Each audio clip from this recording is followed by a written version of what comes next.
Bonjour à tous, je suis ravie de vous avoir de nouveau sur ma chaîne et si c'est la première fois je tiens à vous souhaiter la bienvenue. Aujourd'hui c'est la vidéo traditionnelle de toute youtubeuse beauté qui se respecte, la vidéo des favoris du mois qui vient de s'écouler. Donc aujourd'hui on va parler de mes favoris du mois de novembre. Il est fort probable que sur certains des produits que je vais citer aujourd'hui, je vous en ai déjà parlé avant, parce que des favoris c'est des favoris, hein, ça change pas si souvent que ça finalement, mais il y a quand même des choses dont je ne vous avais pas parlé, que j'ai utilisées en sous-marin on va dire, et que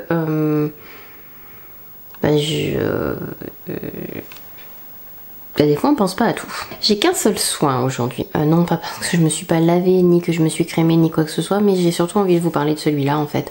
Le reste c'est surtout du make-up. Donc Sonaflore Miel Suprême, j'ai la revue complète sur mon blog que j'ai posté il y a pas longtemps. J'applique ce produit, il est vide, il m'en reste plus que ça.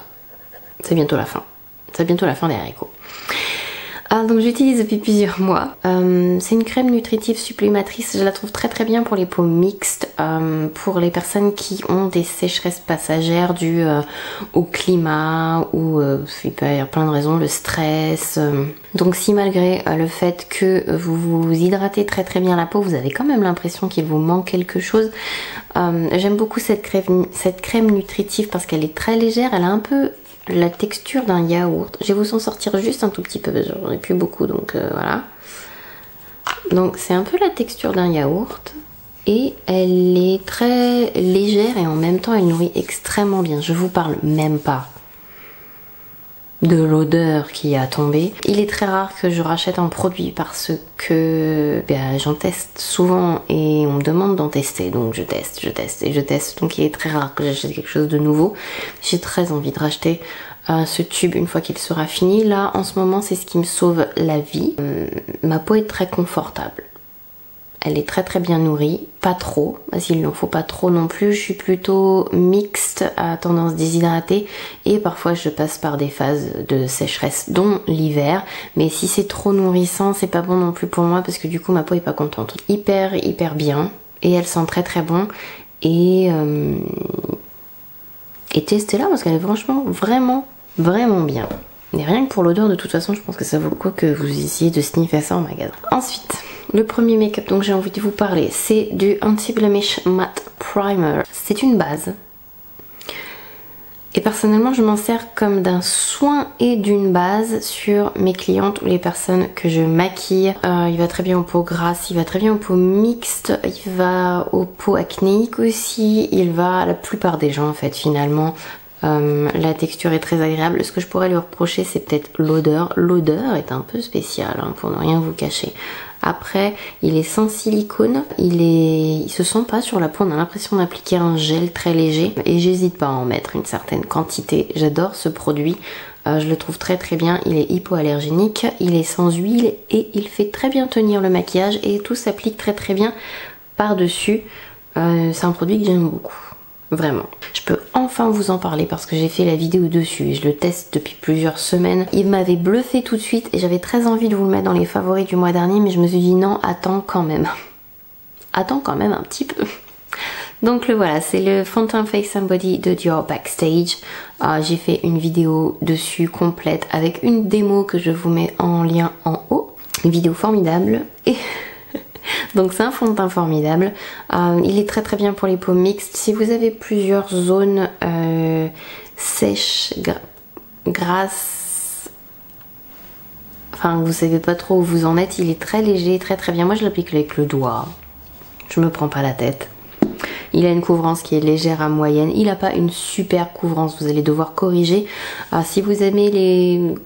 plus de couvrance et sans passer par la correction point par point, vous voyez ce que je veux dire, gardez plutôt ce fond de teint là pour la journée et vous devrez utiliser un fond de teint un peu plus couvrant peut-être pour ce qui est plus soirée etc. En bref c'est un très bon fond de teint. Vous pouvez toujours cliquer et aller voir ma vidéo dessus, je vous en parle vraiment en long, en large et en travers et je vais essayer aussi de vous faire dans pas trop longtemps.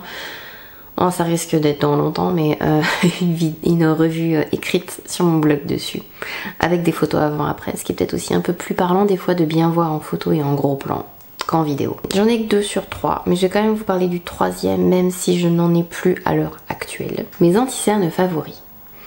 Le Nabla. C'est l'équivalent du Tarte pour moi, donc si vous avez du mal à mettre la main sur Tarte, je vous conseille le Nabla, ils sont vraiment très équivalents. Après le Tarte a plus de couleurs, mais c'est vraiment un très bon anti-cerne que j'aime beaucoup. Pour la quantité, je le trouve un petit peu cher quand même, il fait que 4 ml pour 16, quelque chose autour des 16 €, alors que le Tarte Shape Tape fait 26 € pour 10 ml, mais c'est quand même un excellent anti-cerne, c'est un bon dupe pour le Tarte. Donc si vous voulez tester le Tarte mais que vous voulez pas commander aux États-Unis, vous pouvez toujours essayer le Nabla qui est très très bien pour peau grasse, mixte à grasse, je vous le recommande. Pour aller sur un peu plus toutes les peaux, je vous conseillerais le Born This Way Super Coverage. Pour moi c'est un excellent équivalent, il ressemble en fait au Double Wear d'Estée Lauder, je trouve. C'est 2 anti-cernes que j'aime beaucoup, mais je vais vous montrer surtout celui-là parce qu'il a une quantité de ouf, il fait 15 ml. Et c'est un anti-cerne que j'ai encore mis aujourd'hui, je le trouve super pratique parce qu'il va en fait à la plupart des types de peau sans dessécher. Donc c'est un de mes anti-cernes favoris. Après si vous avez la peau plus sèche ou une peau mature, mon anti-cerne favori dans ces cas-là, c'est le Bare Mineral Bare Skin blablabla quelque chose. Oh là là, les noms et moi.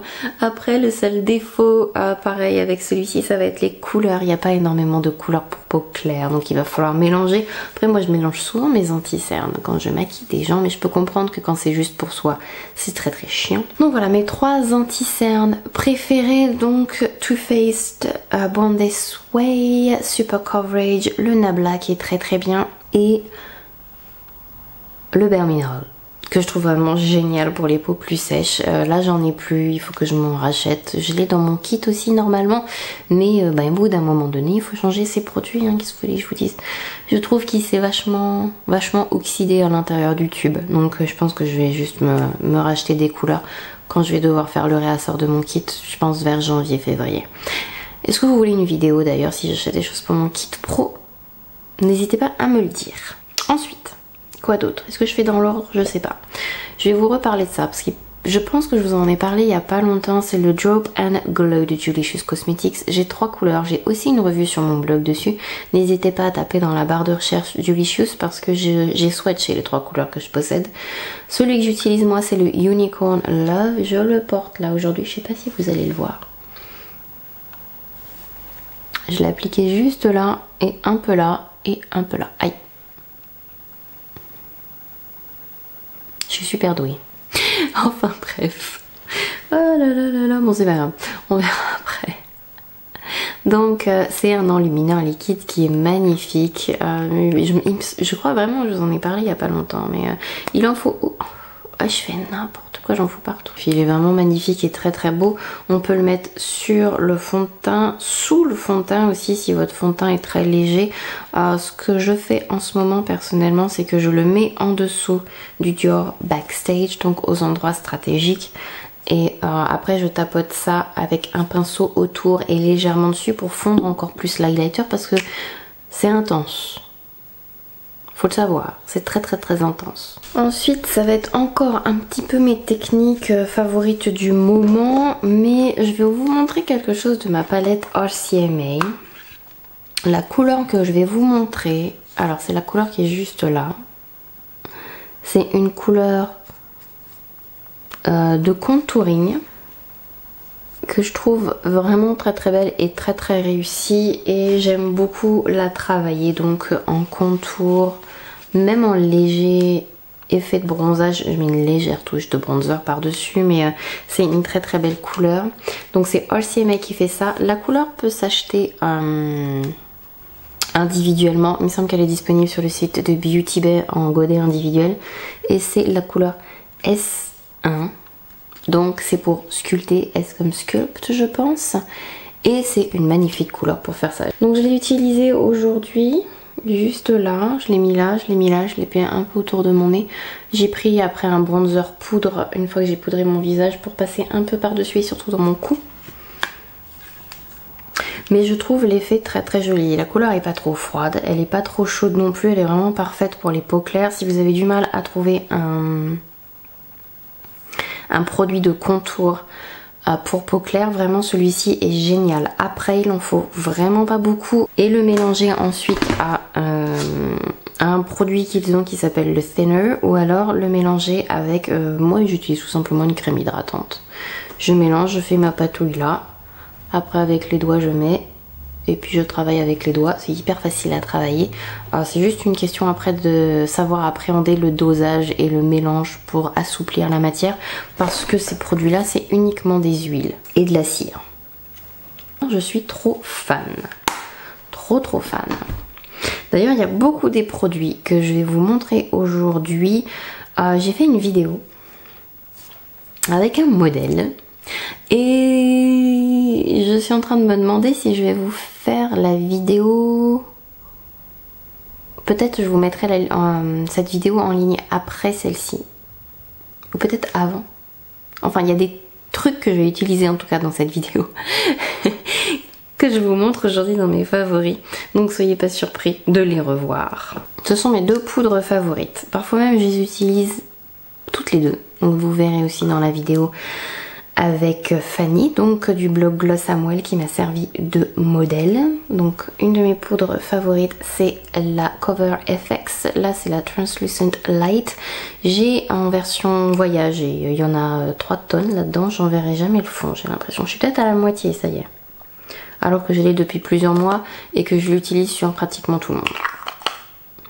Ce truc en contient une quantité énorme, il y a 4 grammes de poudre. Est-ce que j'en verrai à la fin un jour? Je ne sais pas. Je pense quand même. Donc, magnifique poudre. Elle garde la luminosité, ce satin à la peau qui est très naturel et en même temps elle fixe très très bien le maquillage. Sur peau mixte, sur peau sèche, j'utilise même sur peau grasse. Je tapote ça d'abord et après pour peau grasse ou pour éviter les brillances. J'aime beaucoup cette poudre là. J'utilisais la RCMA avant, mais même si elles sont toutes les deux très très proches, je trouve la Nabla vraiment pas mal du tout. Donc c'est la poudre Close Up. Et je trouve le packaging en plus beaucoup plus pratique, pour rien vous cacher, par rapport à la RCMA. Très très bonne poudre. Après je ne bake pas avec, même si c'est marqué que c'est une baking and setting powder. Je l'utilise comme poudre fixatrice et matifiante un peu. Ensuite, un autre produit que j'adore utiliser, c'est... Je vous en ai déjà parlé, mais je vais vous en reparler parce que je ne me lasse pas de ce produit. Donc, hop, regardez-moi cette luminosité. J'utilise beaucoup dans la waterline, donc à l'intérieur des yeux, sur la muqueuse, c'est les Magnetic Luminous Eye Color. Les Magnetic Eye Color, je crois que c'est marqué sur le site de Sephora, c'est Nude Sticks qui fait ça. Ça peut s'utiliser à l'intérieur des yeux, sur la paupière, ça fait un fard. C'est assez moelleux et gras et pourtant si c'est mis à l'intérieur de la muqueuse ça bouge pas. C'est magnifique. C'est la couleur Guilt que j'aime beaucoup utiliser à l'intérieur de la muqueuse. C'est une fantastique couleur, j'adore ce produit, je le trouve trop beau. Je ne m'en lasse pas. Ensuite il y a 2 produits encore pour terminer. Le blush, je le porte juste là donc je vais en profiter pour vous le montrer. C'est le blush Flower Child de Becca. Et je crois que je l'aime encore plus maintenant qu'il fait un peu plus froid et terne dehors. Déjà parce que la couleur est vraiment magnifique. Le blush est vraiment très doux. La couleur est splendide. Ça donne un effet frais, mais en même temps c'est pas trop rose framboise. Mais ça donne quand même ce côté frais hivernal, vous savez. Je le trouve magnifique avec un rouge à lèvres rose, avec un rouge à lèvres rouge, avec... il est trop beau. Après là où j'avais un peu du mal au début et j'étais un petit peu sceptique, c'est que il est infusé, il a un glow en fait. Il est pas... Je suis plutôt quelqu'un qui préfère les blushs mat, donc c'est vrai que c'est possible que je vous l'ai déjà dit, mais je me répète quand même, c'est pas grave. Je préfère les blushs mat, donc j'ai eu un peu du mal à adhérer à celui-ci, mais il est vraiment... J'ai de l'highlighter partout là. Il est vraiment très très beau. Vraiment très très beau. Et il donne un glow au visage. Donc je l'applique, quand je l'applique, je déborde même un petit peu par là. Je laisse quand même un doigt. J'essaye de pas aller trop bas, je reste au-dessus du nez là. Mais il fait, même seul sans highlighter, je trouve magnifique. Pour quelqu'un comme moi qui n'aime que les blushs mat, c'est la première fois que j'aime autant un blush qui brille un peu comme ça. Et c'est très beau. Ensuite, quoi d'autre? Ah si, ça. Ouh, je l'ai mis dans une de mes dernières vidéos, je crois. C'est les Rouges Violettes Saint Transfert de Sephora. Excellent rouge à lèvres mat. Et cette couleur là, j'en suis complètement fan. Moi, ce que j'aime bien, c'est le travailler sur la bouche avec un pinceau, enfin le fondre dans la bouche. Donc j'ai mis un baume, je le tapote comme ça pour laisser la couleur, que ça se fixe dessus. Ou alors je le travaille avec un pinceau sur la bouche. Je trouve ça plus léger. J'ai beaucoup plus de mal qu'avant avec les rouges à lèvres mat liquides, mais ça c'est une formule très très agréable. Et la couleur qui est là, c'est le numéro 71 et j'en suis fan. C'est un magnifique rose. Très très belle couleur en tout cas, qui tient très très bien en plus. Voilà, je vous ai montré tous mes favoris. Oui. Je vais vous faire plein de gros bisous parce qu'on va terminer là-dessus. Et puis, je sais pas du tout quand est-ce que je mettrai cette vidéo. Donc, ou vendredi ou mercredi. Ça va dépendre quand est-ce que j'arrive à faire la voix off de l'autre vidéo. Donc celle où j'ai un modèle. Comme j'ai pas grand chose d'autre à vous dire, je vais vous souhaiter plein de bonnes choses. Faites attention à vous et gros bisous. À une prochaine. Bye bye.